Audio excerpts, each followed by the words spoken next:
Welcome students, I am your chemistry teacher mister Abubakar. Hope so आप सब खैरियत से होंगे।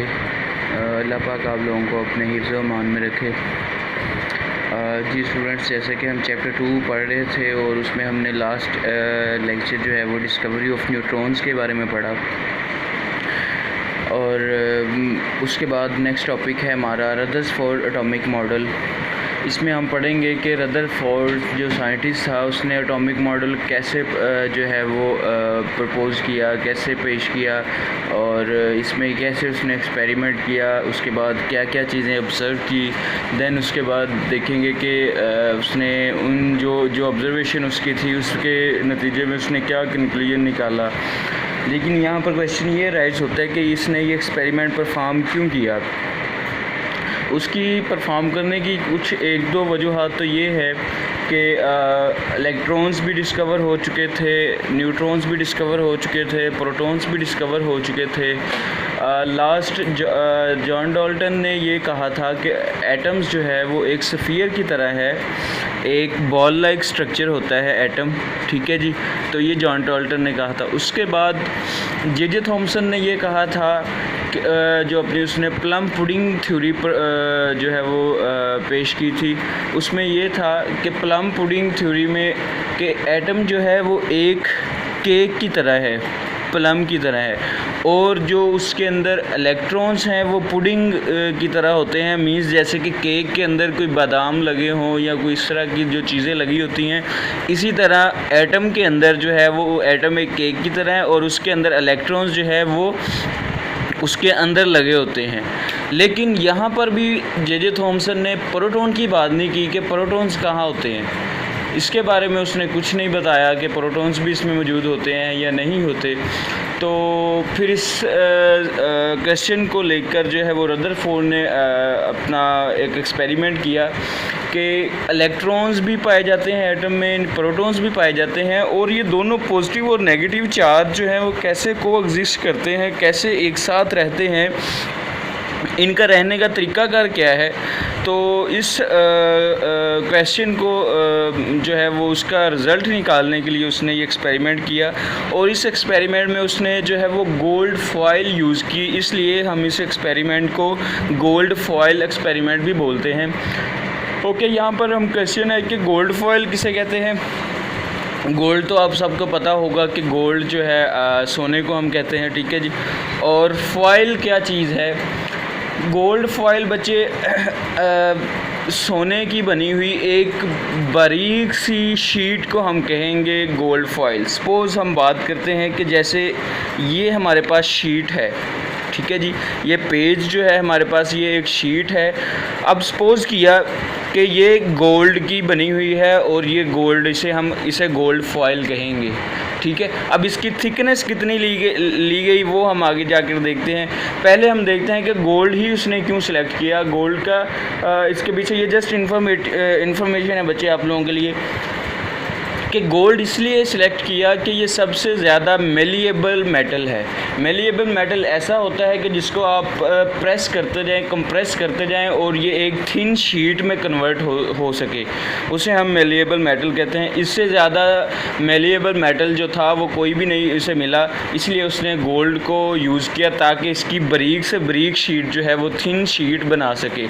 अब इस शीट की उसने थिकनेस जो है वो कितनी ली, वो उसने 0.00004 सेंटीमीटर थिक जो है ये गोल्ड फॉइल। सपोज़ आप ये समझें कि ये जो हमारे पास ये पेज है ये गोल्ड की है, गोल्ड की शीट है, और ये इसकी थिकनेस है 0.00004 सेंटीमीटर, ठीक है जी, इसकी थिकनेस है, ठीक है। अब उसने फिर क्या किया, उसने बम्बार्डमेंट की। सपोज़ ये हमारे पास हमने ये शीट ऐसे रख दी उसके सामने, ठीक है जी।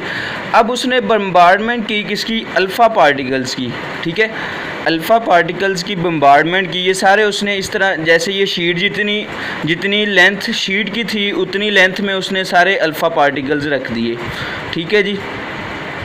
सारे उसी लेंथ में जो है उसने अल्फ़ा पार्टिकल्स लिए, और उसके बाद इन अल्फ़ा पार्टिकल्स की इस शीट के ऊपर बम्बार्डमेंट की।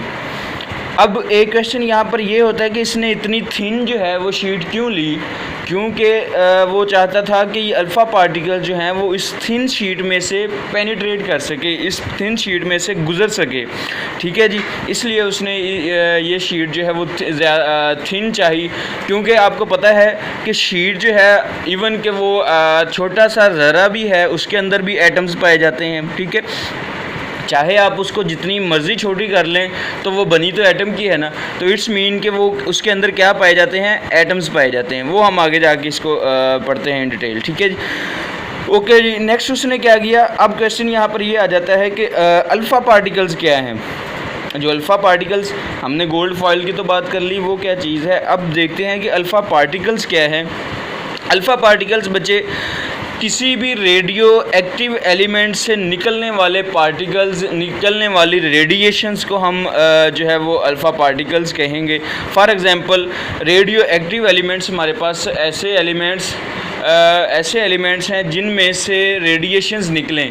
रेडिएशंस कैसे निकलेंगी, हमने लास्ट भी बात की थी जब डिस्कवरी ऑफ इलेक्ट्रॉन्स में भी, कि रेडिएशंस कब बनती हैं, जब उसमें से पार्टिकल्स, डिस्कवरी ऑफ प्रोटॉन में भी हमने ये बात की कि जब किसी एटम में से पार्टिकल्स निकलते हैं तो वो एक लाइन इख्तियार करते हैं और उस लाइन को हम रेडिएशंस कह देते हैं, ठीक है जी। अब वो पार्टिकल्स जो क्या हैं, वो सब एटॉमिक पार्टिकल्स होते हैं। वो इलेक्ट्रॉन्स भी हो सकते हैं, वो प्रोटॉन्स भी हो सकते हैं, ठीक है। इसी तरह कहता है कि ये जो अल्फ़ा पार्टिकल्स हैं ये बेसिकली प्रोटॉन थे। प्रोटॉन कितने थे, 2, ठीक है। 2 प्रोटॉन अब किस में पाए जाते हैं, हीलियम के हीलियम एलिमेंट में ये 2 प्रोटॉन पाए जाते हैं। जब हीलियम के एलिमेंट, अगर आप हीलियम का स्ट्रक्चर देखें, हीलियम के पास 2 ही इलेक्ट्रॉन होते हैं और 2 ही उसके पास प्रोटॉन होते हैं, ठीक है जी। तो जब आप इसमें से इलेक्ट्रॉन निकाल दोगे तो पीछे क्या रह जाएगा, प्रोटॉन, जिसके ऊपर पॉजिटिव चार्ज है।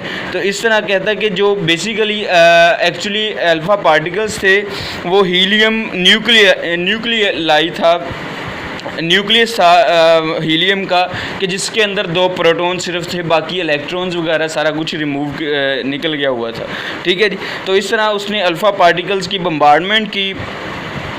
और रेडियो एक्टिव एलिमेंट्स जो है हमारे पास, सपोज उसमें हम बात कर लेते हैं रेडियम, पोलोनियम, ये दोनों रेडियो एक्टिव एलिमेंट्स हैं जिनमें से रेडिएशंस निकलती रहती हैं लगातार। अब रेडिएशंस क्यों निकलती हैं, क्योंकि ये अनस्टेबल होते हैं। अनस्टेबल इसलिए होते हैं कि ये इनके जो आउटर मोस्ट शेल्स हैं वो कंप्लीट नहीं होते, जिसकी वजह से ये अपने इलेक्ट्रॉन्स भी लूज़ करते रहते हैं, न्यूक्लियाई भी लूज़ करते रहते हैं, प्रोटॉन भी लूज़ करते हैं, और इनमें से लगातार जो है वो रेडिएशंस निकलती रहती हैं, शुआएँ निकलती रहती हैं, ठीक है जी। नेक्स्ट हम बात करते हैं, they can penetrate through matter to some extent, means कि ये जो अल्फ़ा पार्टिकल्स है ये कुछ हद तक जो है वो इस शीट में से पेनिट्रेट कर सकते थे, गुजर सकते थे, पास कर सकते थे शीट को। नेक्स्ट, जब उसने ये बम्बार्डमेंट की तो उसने ऑब्ज़र्व क्या किया, he observe the effect of alpha particles on photographic plate on or screen coated with zinc sulphide. Okay जी। नेक्स्ट उसने अपने एक्सपेरिमेंट में एक तो गोल्ड फॉइल ली, उसके सामने उतने ही अल्फ़ा पार्टिकल्स रखे कि इसकी बम्बार्डमेंट कर सके। फिर उसने क्या किया कि इन अल्फ़ा पार्टिकल्स को ऑब्ज़र्व करने के लिए उसके सामने एक स्क्रीन लगाई, ठीक है जी, एक स्क्रीन लगाई, फ़ोटोग्राफी प्लेट लगाई, स्क्रीन जिसे हम कहते हैं। अब स्क्रीन किसके साथ उसने कोट की थी, जिंक सल्फाइड से। जिंक सल्फाइड से उसने इस स्क्रीन को कोट किया।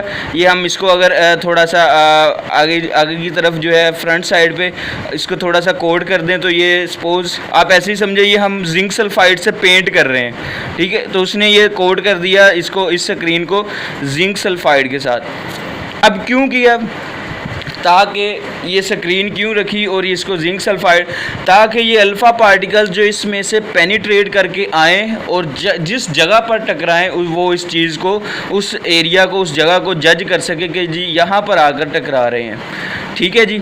तो इस तरह ये अल्फ़ा पार्टिकल्स जो है वो टकराएंगे तो हमें पता चलेगा कि ये किस जगह पर जाकर टकरा रहे हैं और किस एंगल के साथ जाकर टकरा रहे हैं, ठीक है। नेक्स्ट हम बात करते हैं फिर उसके बाद उसने जब ये एक्सपेरिमेंट कर लिया तो उसने ये प्रूव कर दिया कि प्लम पुडिंग मॉडल जो है वो जे थॉमसन ने प्रपोज़ किया था वो करेक्ट नहीं है, वो ठीक नहीं है। ठीक है, वो हम आगे देखते हैं कि क्यों नहीं ठीक, क्यों उसने कहा था कि वो प्लम पुडिंग की तरह जो है वो उसका मॉडल होता है एटम्स का, लेकिन उसने फिर रदरफोर्ड ने कहा कि ऐसा नहीं होता। ओके जी, एक्सपेरिमेंट हुआ। उसने क्या ऑब्ज़र्व किया कि जब एक्सपेरिमेंट उसने देखा कि इसकी बम्बार्डमेंट की अल्फ़ा पार्टिकल्स की, तो ये अल्फ़ा पार्टिकल्स पास कर रहे थे। ठीक है जी, ये पास कर गए। ठीक, अब ये हम सपोज़ बात करते हैं, हम सारे एक शीट के अंदर सारे एटम नहीं लेते, हम एक ही एटम की बात कर लेते हैं। सपोज़ उसके अंदर एक एटम था, होते तो बहुत ज़्यादा एटम हैं, एक छोटी सी चीज़ जो है उसके अंदर भी बहुत ज़्यादा एटम होते हैं, लेकिन हम सपोज़ कर लेते हैं कि हमारे पास जो एक शीट है उसको जूम करके ज़रा अगर देखें तो उसके अंदर जस्ट एक ही एटम था। ठीक है जी, हुआ क्या कि जब उसने अल्फ़ा पार्टिकल्स की बम्बार्डमेंट की तो बहुत सारे अल्फ़ा पार्टिकल्स जो हैं वो डाइवर्ट हुए बग़ैर सीधे पास कर गए, डाइवर्ट हुए बग़ैर सीधे पास कर गए और जाकर स्क्रीन पर टकराते रहे।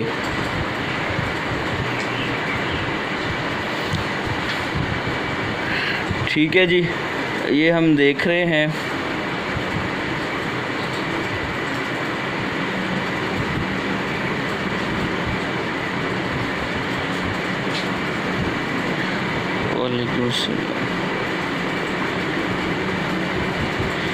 ये इस तरह जो है बहुत सारे पार्टिकल्स जो हैं वो उसने बम्बार्डमेंट की, उनमें से मोस्टली जो है वो ऐसे पास कर गए और जाकर स्क्रीन पे टकराए, और उनमें से बहुत कम ऐसे पार्टिकल्स थे जो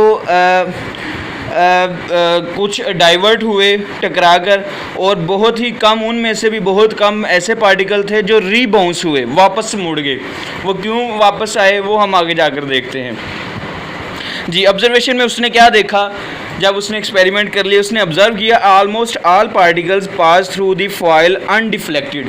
उसने देखा कि उसने जितनी भी बम्बार्डमेंट की है उनमें से 90% जो पार्टिकल्स थे वो सारे के सारे अनडिफ्लेक्ट, मींस के किसी भी साइड को बेंड हुए बगैर आगे पास कर गए। ठीक है, सीधे जाकर स्क्रीन को टकराए।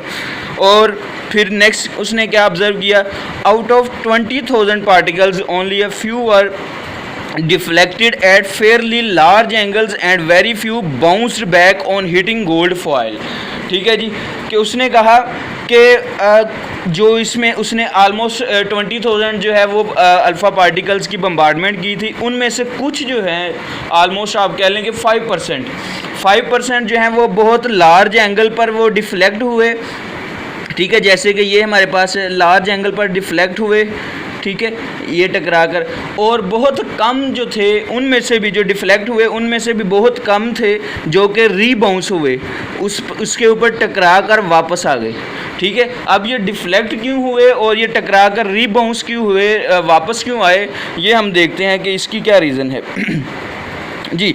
अब उसने इन दो ऑब्ज़र्वेशंस में अपना रिज़ल्ट निकाला, इन्हीं दो ऑब्ज़र्वेशन को सामने रखते हुए कि इसमें क्या है जो किस वजह से वो सारे पार्टिकल्स जो हैं वो पास कर गए, मोस्टली पार्टिकल्स जो हैं वो अनडिफ्लेक्ट होके पास कर गए, और बहुत कम जो है पार्टिकल वो डिफ्लेक्ट हुए, और जो डिफ्लेक्ट हुए उनमें से भी बहुत चंद पार्टिकल्स थे जो कि रीबाउंस हुए, वापस आगे टकरा कर। वो इसी बेस पे, इसी ऑब्जर्वेशन पे उसने रिज़ल्ट निकाला। वो फर्स्ट पॉइंट हम उसका देखते हैं, Rutherford proposed planetary model for an atom. Planetary atom उसने इस तरह प्रोड्यूस किया कि उसने ये ही समझा कि हर चीज़ जो है वो राउंड है, सर्कल फेस में है, जैसे कि प्लैनेट्स पाए जाते हैं। हर जो है वो चीज़ जो भी स्टेबल होती है वो अपना इंडिपेंडेंट होती है, वो अपना जो है वो शेप जो है वो सर्कल शेप हासिल कर लेती है। अब उसमें नेक्स्ट उसने फर्स्ट जो है रिज़ल्ट इसमें क्या निकाला, since most of the particles pass through foil undeflected therefore most of the volume occupied by atom is empty. ठीक है जी। उसने ये बात, इसका पहला रिज़ल्ट ये निकाला, चूँकि बहुत ज़्यादा पार्टिकल, जो 20,000 उसने बम्बार्डमेंट की थी, उनमें से ज़्यादातर पार्टिकल जो हैं वो अनडिफ्लेक्टेड सीधे स्ट्रेट मूव कर गए। और वो क्यों मूव कर गए, उसने कहा कि ज़्यादातर जो एटम का हिस्सा है वो एम्प्टी होता है, खाली होता है। ठीक है जी। नेक्स्ट सेकंड उसने क्या रिजल्ट निकाला, the deflection of few particles proved that there is a centre of positive charges in an atom which is called nucleus of atom.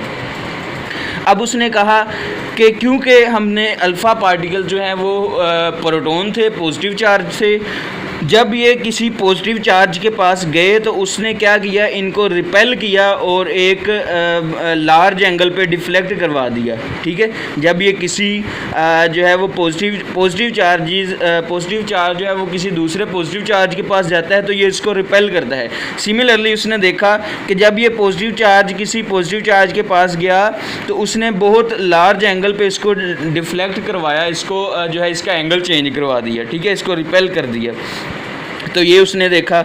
उसके बाद थर्ड उसने रिजल्ट निकाला, the complete rebounce of a few particle show that the nucleus is very dense and hard. और उसने फिर देखा कि जो तीसरे तरह के थे कि जो बहुत ज़्यादा कंप्लीट रीबाउंस हुए, टकरा कर वापस आ गए, उनमें क्या ऐसी चीज़ थी, वो क्यों टकरा कर वापस आए। एक तो पॉजिटिव चार्ज को पॉजिटिव चार्ज ने रिपेल करवाया। सेकंड उसमें ये था कि जो हमारे पास न्यूक्लियस था वो बहुत हार्ड था, डेंस था, जिसकी वजह से उसका मास ज़्यादा था, जिसकी वजह से उसने कम मास वाले एलिमेंट पार्टिकल्स को वापस रीबाउंस करवा दिया। जब कोई ज़्यादा मास वाली चीज़ में कम मास वाली चीज़ टकराएगी तो मूव कौन सी चीज़ करेगी, कम मास वाली चीज़।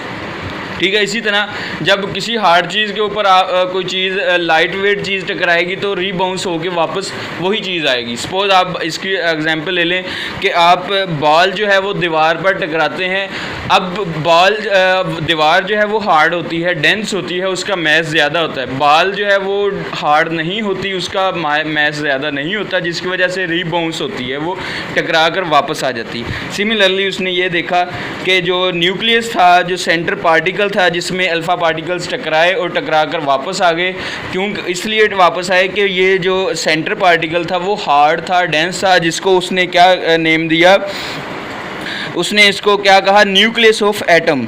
इसलिए उसने सेंटर पार्टिकल को न्यूक्लियस ऑफ एटम, एटम का न्यूक्लियस करार दिया। ठीक है जी। उसके बाद size of nucleus is very small. अच्छा, ये एक उसने रिज़ल्ट दिया कि size of nucleus is very small.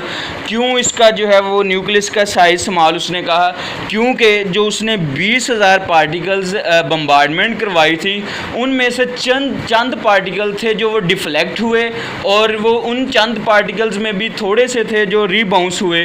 तो उसने कहा कि बहुत सारे पार्टिकल जो हैं वो वैसे ही गुजर गए। इट्स मीन कि जो चंद पार्टिकल्स टकरा रहे हैं सिर्फ वही न्यूक्लियस पे टकरा रहे हैं, जिसकी वजह से उसने कहा कि न्यूक्लियस का साइज़ जो है वो स्मॉल है, छोटा है। नेक्स्ट उसने कहा electron revolve around the nucleus.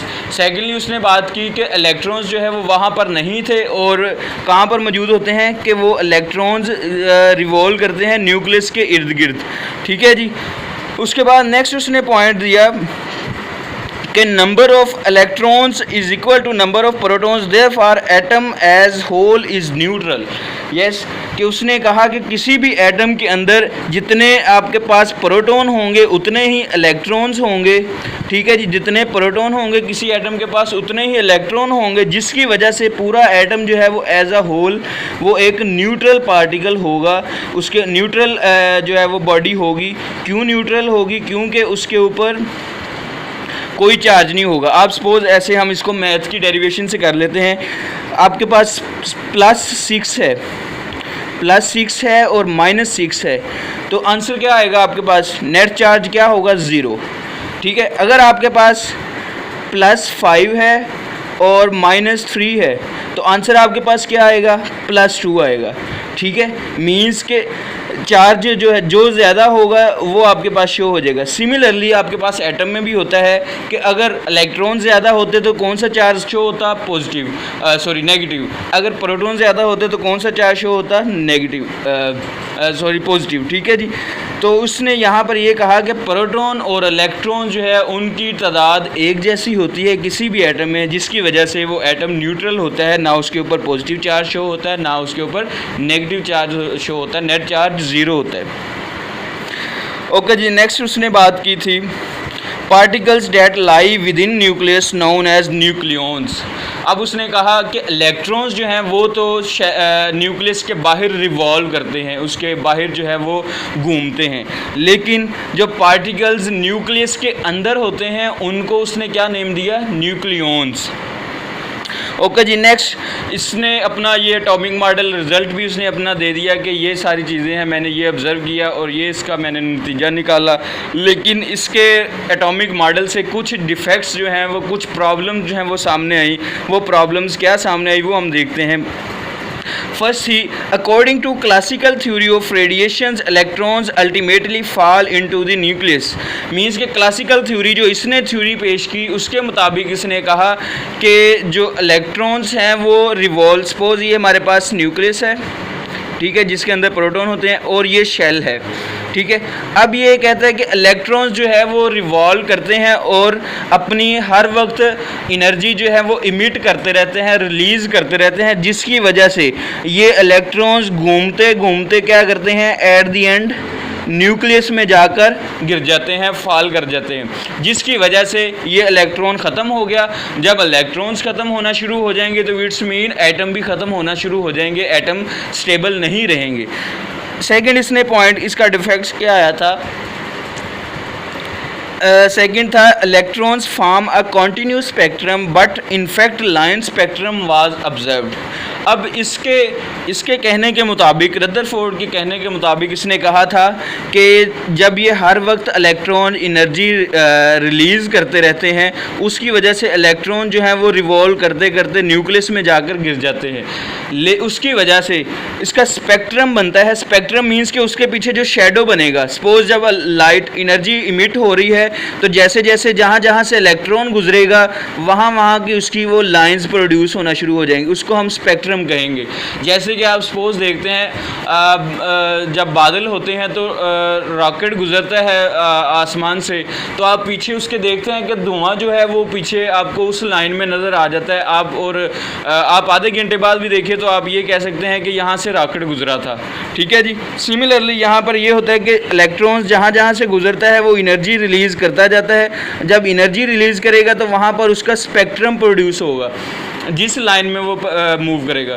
तो इसका रदरफोर्ड का ये कहना था कि ये कॉन्टीन्यूस एनर्जी रिलीज़ करते हैं, जिसकी वजह से ये कॉन्टीन्यूस एनर्जी रिलीज़ करते करते ये प्रोटॉन में न्यूक्लियस में जाकर गिर जाते हैं, ठीक है। लेकिन हकीकत में ऐसा नहीं होता। हकीकत में क्या था, हकीकत में ये था कि प्रोटॉन, ये हमारे पास न्यूक्लियस है और इलेक्ट्रॉन्स जो हैं उनका स्पेक्ट्रम इस तरह का देखा गया, ये लाइन स्पेक्ट्रम हम इसे कहते हैं कि अलग अलग लाइंस होती हैं जिसने शो करवाया कि ये अलग स्पेक्ट्रम है, ये अलग इलेक्ट्रॉन्स का स्पेक्ट्रम है और ये अलग है। मींस के इस स्पेक्ट्रम में इलेक्ट्रॉन्स अलग से घूमते हैं, इसमें अलग से घूमते हैं, जिसको हमने बाद में शेल्स का नेम दिया था, ठीक है जी। तो हकीकत में इस तरह का स्पेक्ट्रम था, लेकिन रदरफोर्ड के कहने के मुताबिक इस तरह का स्पेक्ट्रम जो है वो सामने आया जिसे हम कॉन्टीन्यूस स्पेक्ट्रम कहते हैं, जिसकी वजह से इसकी एटॉमिक मॉडल में प्रॉब्लम आया, डिफेक्ट आया, ठीक है जी। अब इसके ऊपर कुछ जो है वो